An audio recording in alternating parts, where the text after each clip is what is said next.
गणतंत्र दिवस के इस राष्ट्रीय पर्व पे आप लोग के बीच में आने का अवसर प्राप्त हुआ, बहुत ही अच्छा लगा। राष्ट्रीय पर्व क्यों मनाया जाता है बच्चों, इस बारे में आपको ध्यान देना होगा। मेरी बात सारे बच्चे सुन रहे हैं ना? सुन रहे हैं तो हाथ उठाओ। सुन रहे हैं सारे बच्चे ना? तो राष्ट्रीय पर्व क्यों मनाया जाता है ये आपको ध्यान देना होगा। जब देश गुलामी के दौर से गुजर रहा था बच्चों, तो जो तिरंगा झंडा आप देख रहे हो, जो आपके हाथों में है, जो आप कैप पहन रखे हो, इस तिरंगा को फहराने मात्र से लेकर चलने मात्र से हमारे देश के जाबाज सपूतों को गोली मार दी जाती थी। ये इतना महत्वपूर्ण झंडा है और इस तिरंगे का सम्मान, इससे बड़ा सम्मान कुछ नहीं होता। तो ये सदैव ध्यान में रखो कि आपके हाथ में जो तिरंगा है वो जमीन पे न गिरने पाए। जाते समय जो भी तिरंगा जमीन पे गिरा मिले उसको उठा लेना और सम्मान के साथ उसे रख देना। ये तिरंगा प्रदर्शन की वस्तु नहीं है। बच्चों, मन लगा के पढ़ो और इस प्रांगण में आए हुए अभिभावक बंधु और तमाम सम्मानित लोग, आज शिक्षा के स्तर पे हर किसी को ध्यान देना होगा। शिक्षा निरंतर महंगी होती जा रही है और इतनी महंगी होती जा रही है कि आने वाले समय में कैसे छात्रों को पढ़ाई मिल पाएगी। हिमांचल भाई जी बोल रहे थे शिक्षा निःशुल्क हो, निसंदेह कुछ तो निःशुल्क कर दो। जो भी सरकारें चयन होके आती हैं वो अपने से कुछ नहीं देती, आम जनता टैक्स देती है और उसी टैक्स के बदले सारी व्यवस्था मुहैया होती है। तो कम से कम उसके बदले तुम शिक्षा स्वास्थ्य मुफ्त कर दो। इससे हमारे देश की जनता मजबूत होगी। बहुत से बच्चों की पढ़ाइयाँ रुक जा रही हैं और शिक्षा नीति पे मैं सदैव बोलता रहा हूँ कि पूरे देश में एक शिक्षा नीति लागू हो। हमारे देश की शिक्षा नीति एक नहीं है। आप देखते होंगे आर्थिक तौर से संपन्न लोग बड़े स्कूलों में जो पढ़ते हैं उनकी पढ़ाइयाँ अलग हैं, सरकारी स्कूलों में जो पढ़ते हैं उनकी पढ़ाइयाँ अलग हैं। लेकिन जब कंपटीशन देने जाओगे तो कंपटीशन में जो प्रश्न पत्र आते हैं उसमें जो है एक ही तरीके के प्रश्न पत्र आएंगे। लेकिन जब दोहरे मापदंड के बच्चे, उच्च क्लासों में पढ़े बच्चे, सुविधा में पढ़े बच्चे जब उसमें बैठेंगे तो कहीं ना कहीं असुविधा में पढ़े बच्चों का कंपटीशन में भाग लेने में परिणाम कम ही आएगा। प्रतिभा किसी बड़े चीजों की मोहताज नहीं है, लेकिन मुनन जो होता आया है उस पर बात होनी चाहिए। तो पूरे देश की शिक्षा नीति एक होना चाहिए। आर्थिक तौर से मजबूत परिवार, आर्थिक तौर से कमजोर परिवार जहां भी अपने बच्चे को पढ़ाए, पढ़ाई तो एक मिले। यदि शिक्षा एक मिलती है तो आप समझो कि वैसे ही हमारे बच्चों छात्रों का विकास हो जाएगा। लेकिन जब तक शिक्षा दोहरे कैरेक्टर में चलती रहेगी, दोहरे मापदंड में चलती रहेगी, तब तक पहले तो छात्र जीवन का विकास नहीं हो पाएगा।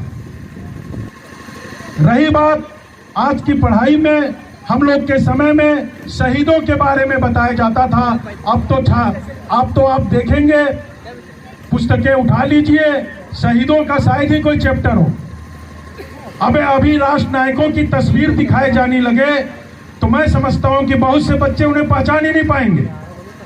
जिस राष्ट्रीय पर्व को हम मना रहे हैं, जिसके लिए जिन लोगों ने कुर्बानियां दे दी, बलिदान हो गए, उनके नाम पर हो सकता है कि बहुत सी राजनीतिक दल, बहुत सी विचारधारा नहीं चल रही हो, तो जरूरत ही नहीं समझ में आ रही है। लेकिन जरूरत है, क्योंकि देश को चलाने के लिए देशभक्ति की जज्बा होगी तभी देश चलेगा, नौजवान आगे बढ़ेंगे। आप अपने मौलिक अधिकारों के लिए तभी लड़ेंगे जब भगत सिंह को पढ़ेंगे, सुभाष चंद्र बोस को पढ़ेंगे, वीर अब्दुल हमीद को पढ़ेंगे, तो आपको समझ में आएगा। 23 साल का नौजवान, 23 साल 6 महीना भगत सिंह पूरे देश के क्या पूरे विश्व के एम्पायर को हिला के रख दिए थे। जानते हो आप, 23 साल के नौजवान को अभी कह दिया जाए कि आप जो है 5 लड़के जुटा के दिखाओ, हमें संगोष्ठी करनी है, वो 5 लड़के शायद ही जुटा पाए। जहां भी पढ़ाई लिखाई हो रही हो, यदि पाठ्यक्रम में भी ये बदल गया हो, तो भी मैं चाहूंगा कॉलेज के प्रबंधक महोदय से कि शहीदों पे आप अपने स्तर से भी बताइए, क्योंकि आप ये बात जान लो कि देशभक्ति की भावना जब तक बच्चों में नहीं भरी जाएगी, तब तक मजबूत राष्ट्र का निर्माण नहीं हो पाएगा। तो इसलिए अपने मौलिक अधिकारों के बारे में जानना बच्चों, ये इंटर तक के स्कूल है, इसलिए थोड़ा इस पे मैं बोल दिया, क्योंकि उसके बाद आप ग्रेजुएशन में जाओगे। आप जिस क्षेत्र से आते हो उस क्षेत्र में निसंदेह आर्थिक विषमताएं जरूरत से ज्यादा हैं। निर्वाचित संस्थाएं जिनको आप असेंबली में भेजते हो, अध्ययन करके देख लो, यदि उन्हें मंच मिल जाए तो 1.5-2 घंटा बोलें। संचालन करता बीच से न कहे कि टाइम ज्यादा हो रहा तो बोलते रहें, लेकिन जहां भेजे हो तुम विधानसभा लोकसभा में, उनसे लिस्टिंग पूछ दो कि आपने विधानसभा लोकसभा में कितनी आवाज उठाई है 5 साल में, तो शायद जवाब ही नहीं दे पाएंगे, कहेंगे मौका ही नहीं मिला।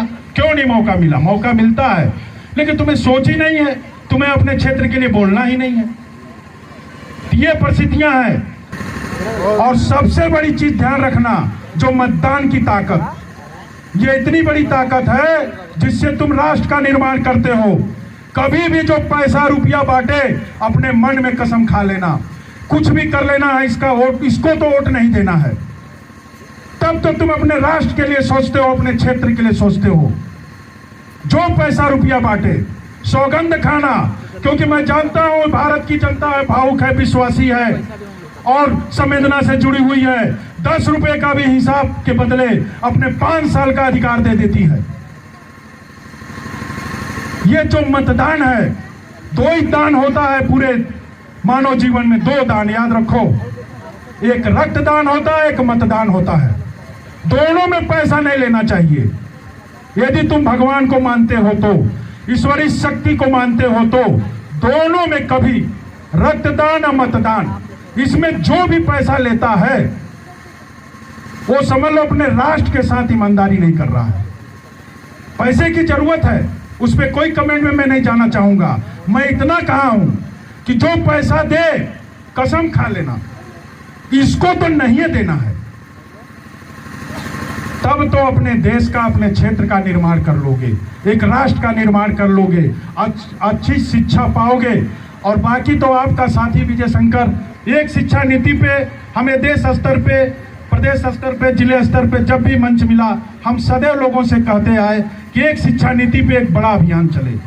पूरे देश में एक शिक्षा नीति हो, पढ़ाओ, तुम बड़े बड़े स्कूलों में पढ़ाओ, बड़े बड़े बिल्डिंगों में पढ़ाओ, एसी कमरों में पढ़ाओ, लेकिन हम जो है ये प्राकृतिक वातावरण में भी वही पढ़ाई पढ़ना चाहते हैं जो एसी कमरों में पढ़ाई हो रही है।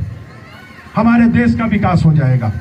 कोई बड़ा मुद्दा नहीं है, कोई बड़ा विषय नहीं है, लेकिन है क्योंकि आप चाहते हो कि आर्थिक तौर से, मैं गरीब कभी नहीं बोलता किसी को, इसलिए आर्थिक शब्द का मैं बात रख रहा हूं। मैं चाहूंगा भी कि गरीब शब्द का इस्तेमाल ही ना हो। यह शब्द ही अपने आप में दुखदाई है, जिसको बोल दो उसको भी अच्छा नहीं लगता। तो आर्थिक तौर से जो परिवार कमजोर है, वो प्राकृतिक वातावरण में भी अपने बच्चों को वही पढ़ाई पढ़ाए, एसी कमरों में भी जो बच्चे वही पढ़ाई पढ़ते हैं। बहुत से साथी बोलने वाले हैं। संचालन कर्ता महोदया ने मुझ नौजवान को समय दिया और संजय भाई ने मुझे आमंत्रित किया और कई जगह हमको जाना था, 1-2 जगह गया भी, लेकिन मैं कहा ग्रामीण अंचलों में जाने का मौका मैं नहीं छोड़ता हूँ। मुझे अच्छा लगता है इन बच्चों में आने पे, क्योंकि मैं भी मजदूर परिवार से आया हूँ और मैं इस चीज़ को महसूस करता हूँ कि ये बच्चे देश के धरोहर हैं, इनके अंदर भावना है, जज्बात है, ये माता पिता और गुरुजनों का कद्र करना जानते हैं। इन्हीं शब्दों के साथ गणतंत्र दिवस पे 2 चीज सदैव ध्यान रखना, अपने राष्ट्र नायकों को ये तिरंगा कहीं नीचे गिरा ना मिले, जिस सर पे लगाया उस सर पे लगाए रखना, फिर घर पे रख देना। जय हिंद, जय भारत। धन्यवाद एवं साधुवाद महोदय।